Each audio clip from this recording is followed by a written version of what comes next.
Good morning विद्यार्थी मित्रांनो.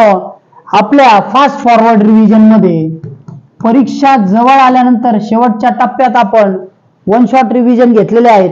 यामध्ये सूत्र, ट्रिक्स, नियम आपण जवळजवळ सगळे संपवलेत. समचे आणि त्याचे राहिले ते आपल्याला नंतर बघायचे. पण आता आपण परीक्षेमध्ये जवळजवळ ज्या घटकाला 12 ते 16 इतका भारांश आहे, 12 ते 16% भारांश आहे, म्हणजे ह्याच्यावरती जवळजवळ 7 ते 8 प्रश्न असतात. एवढे भारांश असणारे जो घटक आहे भूमितीचा तो पाहणार आहोत. या घटकामध्ये आपण काही महत्त्वाचे मुद्दे समजून घेणार आहोत, ज्या मुद्द्यांना आपण फास्ट मध्ये रिवाइज करणार आहोत. आपण त्याच्या कंप्लीट रिव्हिजन घेतल्या, फुल रिव्हिजन घेतल्या, पण इथं शॉर्ट्स मध्ये आपण त्याला थोडक्यात ते मुद्दे समजून घेऊ. त्यातले काही बारकावे मी तुम्हाला सांगणार आहे. बारकावे कसे, एखाद्या कोणाचं माप एवढंच असलं म्हणजे तो कसा होता असा नाही, तो एवढा नसेल तर काय होतं हे पण सांगतो. ठीक आहे. ही जी भूमितीची रिव्हिजन आहे ही न चुकता सगळी बघा, शेवटपर्यंत बघा. यामध्ये तुम्हाला निश्चित काही नव्या गोष्टींना उजाळा मिळेल. ओके, चला सुरुवात करू. याच्यामध्ये आपण किरण, कोन, रेषा समजून घेऊ. तुमच्या समोर किरण आहे. किरण म्हणजे काय आधी ते सांगतो. एक सामान्यपणे मी कुठली रेष जर अशी काढली इथून इथपर्यंत, म्हणजे एक रेष जिला दोन बाजूला बाण आहेत तिला आपण रेषा म्हणतो. पण जर हीच रेष कुठल्या तरी एका ठिकाणी स्टॉप असली, बघा इथं स्टॉप आहे, आणि त्यानंतर जर तिला इकडचा भाग नसेल म्हणजे काय, याला भूमितीच्या भाषेत सांगताना काय करायचे लक्ष द्या. आता महत्वाची व्याख्या सांगतो. एका आरंभ बिंदूपासून सुरू होणाऱ्या व एकाच दिशेमध्ये जाणाऱ्या रेषेला किरण म्हणतात. मग किरणाला काय लागेल, पहिला लागणार आहे आरंभ बिंदू व एका बाजूने अमर्याद जाणारी रेष. ठीक आहे, एका आरंभ बिंदूपासून एकाच दिशेने जाणारी. मग आता इथं या किरणाचं नाव आपण देऊ AB. याची जी चित्रातली PDF आहे ती या व्हिडिओ खाली दिलेली आहे. ठीक आहे, त्याची लिंक दिली, तुम्हाला काढायची असेल तुम्ही त्याची झेरॉक्स काढू शकता. बघा, मग आता हा किरण आहे. जर हा किरण AB असेल तर तुम्हाला रेषा पण समजून सांगतो. जेव्हा दोनही बाजूला बाणांची चिन्ह असतात आणि इथं काहीतरी त्याला समजा एखादा बिंदू दिले, दोन कोणते बिंदू कुठले निश्चित केलेत, त्यांच्यामधलं जे अंतर आहे हिचं वाचन करताना हिला म्हणतात रेषा AB. काय म्हणतात, रेषा AB. ठीक आहे. त्यानंतर आता ही रेषा AB आहे, पण याच्यातला विशिष्ट भाग जर दिलाय CD तर याला रेषाखंड सुद्धा म्हणतात. कसा असतो रेषाखंड, बघा एवढा तुकडा आहे याला रेषाखंड म्हणणार. यातला हा भाग जरी पुसला इकडचा तरीही याला रेषाखंड म्हणणार. ठीक आहे का, कारण हा एका रेषेचा खंड आहे, तुकडा आहे. आलं लक्षात, ज्याला दोन बिंदू आहेत असा रेषाखंड. हेच रेषाखंड आपल्याला भूमितीमध्ये त्रिकोण, चौकोन बऱ्याच गोष्टी काढताना उपयोगाला येणार आहेत. ठीक आहे. मग आता आपण किरण, रेषा आणि रेषाखंड बघितले. आता आपल्याला फास्ट फॉरवर्ड रिव्हिजन असल्यामुळे थोडस वेगात जात आपण आता कोन पाहणार आहोत. कोन बघा, मी इथं दोन किरण काढले. हा एक किरण आहे, एकच आरंभ बिंदू आहे, याचं नाव आहे AB, इथपर्यंत जातोय. ठीक आहे. त्यानंतर एकच सामायिक बिंदू, या बिंदूला मी सामायिक बिंदू म्हटले. या बिंदूतून जर असा दुसरा किरण गेला तर ह्या दोघांच्या मध्ये तयार होणारा जो कोपरा आहे याला कोन म्हणतात. काय म्हणतात, कोन. कोनाची व्याख्या काय, एक सामायिक आरंभ बिंदू, एक सामायिक बिंदू. ठीक आहे. सामायिक बिंदू हा शब्द खूप महत्वाचा आहे. त्यानंतर दोन किरण, दोन किरणांनी तयार होणाऱ्या किंवा दोन रेषाखंडांनी तयार होणाऱ्या भागाला कोन म्हणतात. कसं बघा, जर इथून असा तुकडा असेल असा आणि एक अशी रेषा असेल तर कोन तयार होईल का, हो, कारण या इथं सामायिक बिंदू आहे आणि इकडे जाणार आहे, इथं कोन तयार होतो ना, यस होतो. त्याच्यानंतर हे दोन आहेत, इकडचा सामायिक बिंदू आणि इकडे जाणारा रेषाखंड आहे, होतो. दोन कोणत्याही कोपऱ्यांमध्ये, त्याला आपण आता कोपरा म्हणू, कोपऱ्यात तयार होणाऱ्या आकृतीला कोन म्हणतात. मग याच्यामध्ये आवश्यकता काय असते, दोन कोनांची आणि एका सामायिक बिंदूची. समजले. ओके. मग आता या कोनाचे काही प्रकार आपल्याला समजून घ्यायचे. थोडेसे भरभर असल्यामुळे आपण ते वेगात जाणार आहोत. बघा आता मी काय करतोय, इथे एक रेषाखंड घेतलाय अशा प्रकारे आणि त्याच्यापासून एक लहानसा दोन रेषाखंडांमधला सामायिक बिंदू दिलाय. हा जो कोन आहे याला लघुकोन म्हणतात. हे आधी सांगतो, का सांगतो ते पण कारण सांगतो. याला लघुकोन म्हणतात कारण हा काटकोनापेक्षा लहान आहे. तुम्ही म्हणाल सर काटकोन काय? काटकोन आपल्याला माहिती आहे, पण मुद्दाम व्याख्या दुसऱ्या याच्याशी रिलेट करून सांगितली. हा काटकोनापेक्षा लहान आहे, तर मग काटकोन किती आहे? तर बघा, काटकोन म्हणजे हा 90 अंशाचा कोन. याचा हा कडक असतो, काठीचा हा आणि असा, ठीक आहे, एकदम सरळ एक्झॅक्ट जाणारा, इथून गेला असा गेला काटकोन. म्हणजे इथं जर 12चं घड्याळ आहे आणि इथं 3चा काटा आहे, ठीक आहे, हा मिनिट काटा आहे आणि हा तास काटा आहे, तर ह्या दोघांमध्ये होणारा जो कोन आहे ना, तो काटकोन आहे विद्यार्थी मित्रांनो. मग आता तुम्हाला जर काटकोन लक्षात आला असेल, काटकोन जर तुम्ही समजून घेतला असेल, तर आपण लघुकोन व्यवस्थित समजून घेऊ. बघा काय, ह्याच्यापेक्षा 90 अंशापेक्षा कोणतंही लहान माप असेल त्याला लघुकोन म्हणतात. 90 पेक्षा लहान माप, ठीक आहे. मग जर 90 पेक्षा मोठा असेल तर काय म्हणणार? 90 पेक्षा मोठा. बघा आता मी इथून इथपर्यंत 90 पेक्षा थोडा मोठा काढला, 95चा, हा कोणता कोन झाला? हा झाला विशाल कोन. कोणता झाला? विशाल कोन. 90 पेक्षा मोठा 95चा, याला नाव देतो विशाल कोन. जी PDF खाली मी दिलेली आहे तिच्यामध्ये 120चा कोन आहे, मग 120चाच विशाल असतो का? तसं नाहीये. 90 पासून कोणताही पुढे जाल, 90 ते किती ते सांगतो. 90 पासून परत इथपासून चालू झालेला 180 अंशापर्यंतचा विशाल कोन असतो, ठीक आहे. म्हणजे इथं जर काटकोनापेक्षा मोठा असेल, असा टिंब दिला तर काटकोन होतो, बरोबर ना. इथपर्यंतचा हा काटकोन झाला, पण ह्याच्यापेक्षा मोठा इथपर्यंत असेल तर 179 अंशापर्यंत विशाल कोन असतो, ओके. पण 180चा असेल तर काय म्हणणार? त्याला सरळ कोन म्हणतात. काय म्हणतात? सरळ कोन, ठीक आहे. हा जर 180चा झाला तर याचं नाव आहे सरळ कोन. आपण थोडी वेगात माहिती घेत असल्यामुळे हे थोडं फास्ट समजून घेत आहोत. मग घड्याळात सरळ कोन होतो का? यस, होतो. कधी होतो?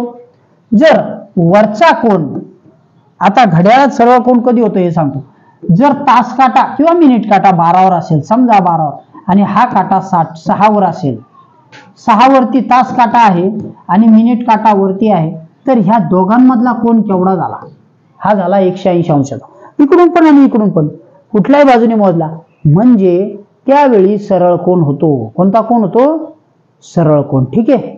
मग आता आणखी एक तुम्हाला सांगतो पुढचा मुद्दा.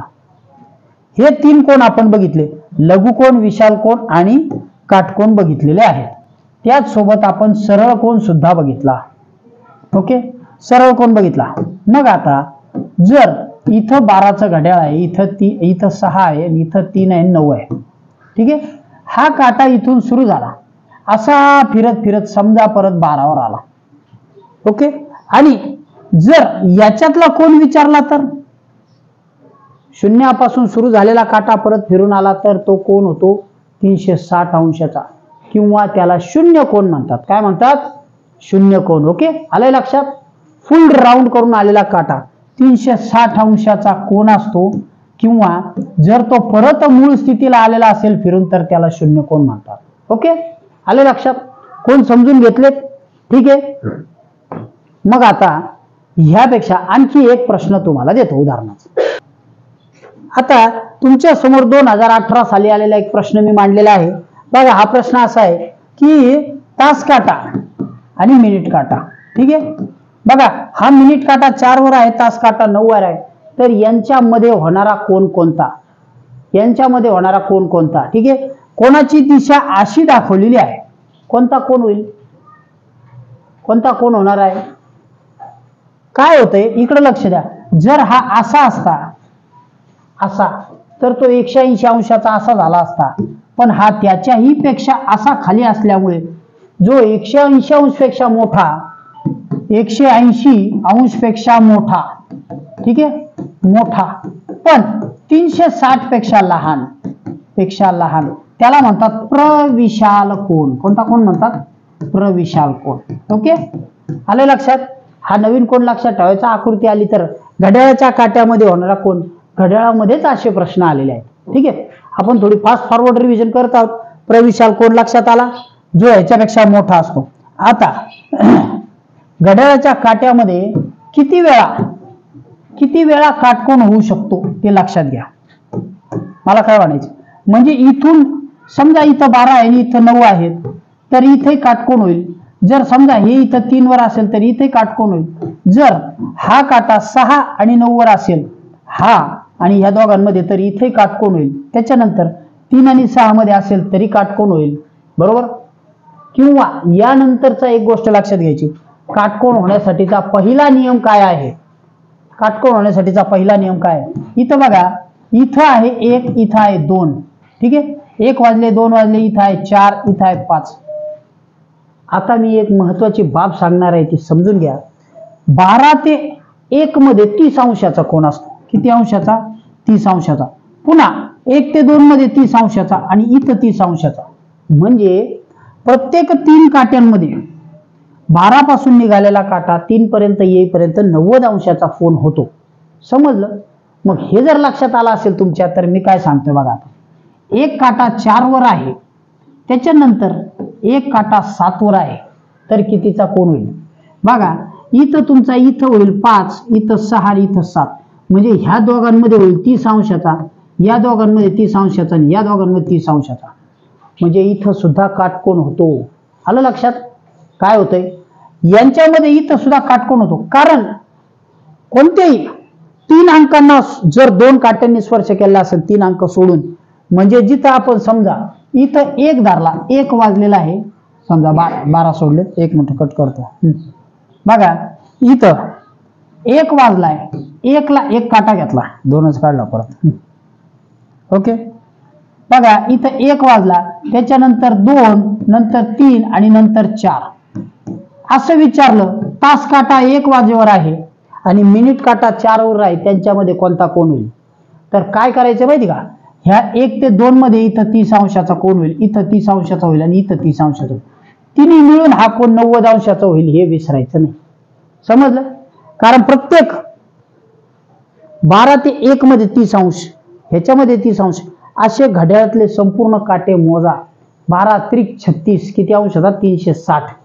म्हणजे एक काटा 12 वरनं निघाला आणि पूर्ण फिरून परत पोहोचला तर तो होतो 360 अंशाचा कोन. बरोबर. कसं कसं समजलं का तुम्हाला मी काय सांगितलं. आता जो मुद्दा होता तो बघा. इथं मी काय सांगितलं प्रत्येक अंश ह्याच्यामध्ये झाला तुमचा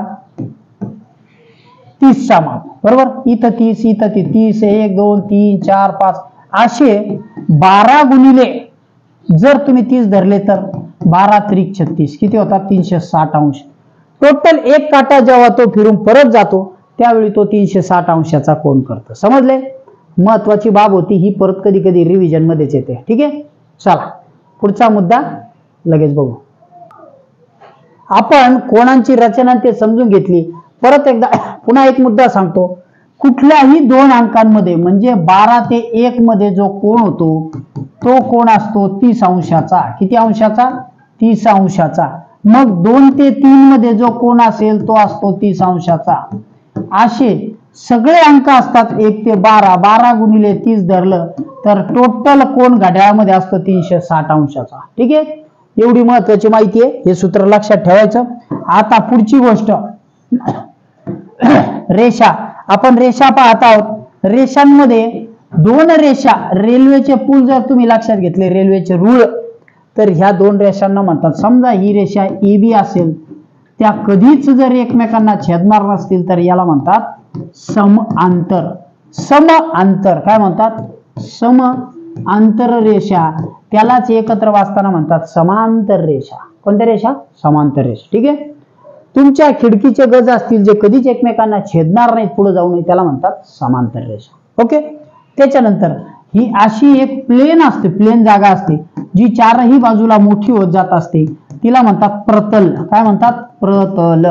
ठीक आहे. त्याच्यानंतर आता आपण 2 छेदणाऱ्या रेषा समजून घेत आहोत. छेदणाऱ्या रेषा ज्या आहेत छेदणाऱ्या रेषांना काय म्हणतात तर बघा इथं एक सरळ रेषा आहे आणि तिला मध्यातून छेदणारी ही रेषा आहे. तर जेव्हा त्या एकमेकींना छेदतात तेव्हा तिथं काटकोन तयार होतो. अशा रेषांना लंब रेषा म्हणतात. काय म्हणतात लंब रेषा. आधी आपण दोन न छेदणाऱ्या रेषा पाहिल्या, त्या समांतर होत्या आणि ह्या जेव्हा छेदतात त्याला लंब रेषा म्हणतात. ठीक आहे, आले लक्षात? रेषा आणि कोन. ओके. मग आता जर असा प्रश्न आला की घड्याळामध्ये दोन अंक एकमेकांना छेदत असतात, ज्यावेळी कोन 90 अंशाचा असतो त्यावेळी लंबरेषा होतात का? यस, त्या दोन काट्यांच्या लंबरेषा होतात. ठीक आहे, दोन काटे एकमेकांना छेदणारे असतात. ठीक आहे, चला पुढचा मुद्दा पाहू. आपण प्रश्न पाहत आहोत, दोन प्रश्न बघू. बघा इथं 2018 साली आलेला प्रश्न तुमच्या समोर दिलाय. जेव्हा दोन रेषा कधीच एकमेकांना छेदत नाहीत, ही रेषा आहे आणि ही रेषा आहे, तेव्हा त्या रेषांना काय म्हणतात? त्यांना म्हणतात समांतर रेषा. काय म्हणतात? समांतर रेषा. ओके, आलं लक्षात? कधीच एकमेकींना न छेदणाऱ्या रेषांना समांतर रेषा म्हणतात, हे आता विसरायचं नाही. आणि याच्यानंतरचा प्रश्न 2021 साली आलेला प्रश्न होता, तो पण टाकतोय बघा. 2021 साली आलेला आहे. ओके, तर तो प्रश्न असा होता विद्यार्थी मित्रांनो की दोन परस्परांना लंब असणाऱ्या रेषांमध्ये कोणता कोन होतो? कोणांची नावं दिलेली होती. लघुकोन, काटकोन, प्रविशाल का विशाल कोन. यांच्यामध्ये तयार होतो काटकोन. काय होतो? काटकोन. सोपे प्रश्न असतात पण मुलं थोडे कन्फ्यूज होतात, गोंधळ करू नका. या दोघांमध्ये जेव्हा माप असेल 90चं तेव्हा घड्याळाचा विचार करा. घड्याळामधून कोन लक्षात ठेवणं खूप सोपं आहे. ठीक आहे, आणि आपण त्याचे मोठे घटक केलेले आहेत. जर शंका वाटली तर मोठ्या ह्याच्यामध्ये पण बघून घ्या. ओके, इथं सुद्धा 90चा होईल, इथं सुद्धा 90चा, इथं सुद्धा 90चा. इथं तयार होतो काटकोन. ओके, अशा प्रकारे आपण किरण, कोन आणि रेषा आजच्या या वन शॉट रिव्हिजन मध्ये बघितलं. पुढच्या ह्याच्यामध्ये आपल्याला त्रिकोण, चौकोन, चौरस आणि वर्तुळ हे महत्वाचे घटक बघायचे, त्यांची सूत्र पण बघायची. ही रिव्हिजन आवडली असेल तर लाईक करायला विसरू नका आणि पुढचा वन शॉट रिव्हिजन अवश्य बघा. चला थांबतोय. Good day, bye.